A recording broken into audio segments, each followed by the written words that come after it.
আসসালামু আলাইকুম।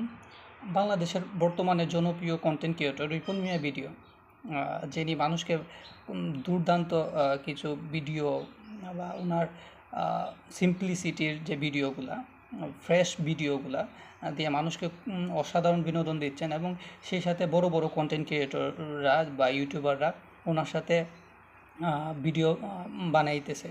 এমনকি কোরিয়ান ইউটিউবার, বিখ্যাত ইউটিউবার দাউদ কিমও কিন্তু ওনার সাথে কোলাবোরেশন করেছেন এবং কোলাবোরেশন করে ভিডিও বানাইছেন। অনেক কন্টেন্ট ক্রিয়েটররা ওনার সাথে ভিডিও বানাইতেছেন। কিন্তু একটা বিষয় আশ্চর্য হইলাম যে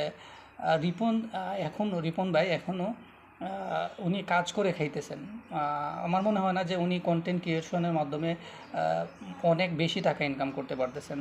যেখানে একটা দুইটা ভিডিও মিলিয়নস ভিউ হওয়ার সত্ত্বেও অনেক কন্টেন্ট ক্রিয়েটররা দেখতে পাচ্ছি যে লক্ষ লক্ষ টাকা ইনকাম করছে, তাদের অবস্থার পরিবর্তন হচ্ছে, কিন্তু রিপন ভাইয়ের অবস্থার কোনো পরিবর্তন আমি দেখতে পাচ্ছি না। আসলে ব্যাপারটা কী হচ্ছে, বা ওনাকে কেউ কি পরিচালনা করতেছে, অথবা উনি কি কারো হাতে জিম্মি বা কাজ, কথা বলে ওনার পেজ উনি শুধু ধরেন 10-15 হাজার টাকা, একটা ভিডিওতে দেখলাম 10-15 হাজার টাকায় নাকি উনি একটা ভিডিওতে কাজ করে, শুধু পেজে কাজ করে ওনাকে দেওয়া হয় মান্থলি এরকম।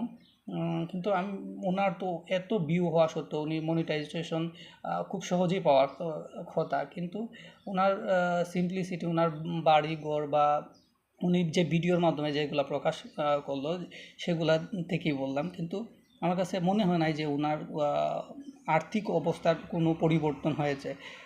আশা করি আর্থিক অবস্থার পরিবর্তন হওয়া উচিত। এই রকম একটা জনপ্রিয় কন্টেন্ট ক্রিয়েটর, তার কিন্তু জনপ্রিয়তা 2020 সালেও ছিল। 2020 সালের পরে 24-25-এ আইসা উনি ট্রেন্ডিংয়ে চলে আসছেন, এবং তখনও কিন্তু ট্রেন্ডিংয়ে ছিলেন উনি।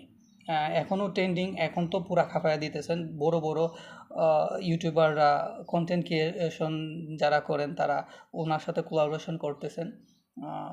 একথা অসাধারণ। রিপন ভাই যে একটা সিম্পল ভিডিও করেন, এক অসাধারণ ভিডিও। যদি ওনার আর্থিক অবস্থা বা উনি কেমন ইনকাম করতেছেন সেটা সবাই জানেন, তাইলে একটু কমেন্ট সেকশনে আমাকে একটু জানায়েন তো, একটু জানার ইচ্ছা আর কি।